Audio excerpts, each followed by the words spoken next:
এ সুখের নেই কোনো সীমানা, ও ও এ সুখের নেই কোনো সীমা।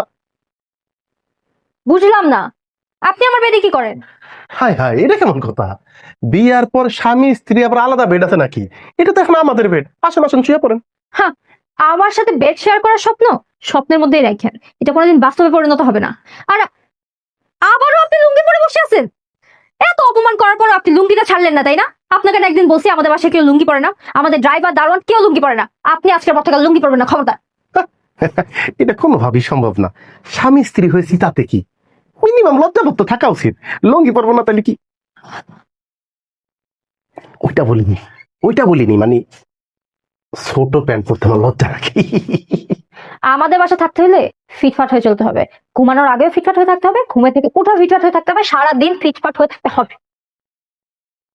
বউ আবদার করছে ফিটফাট। ফিটফাট কারে বলে আমি দেখতেছি।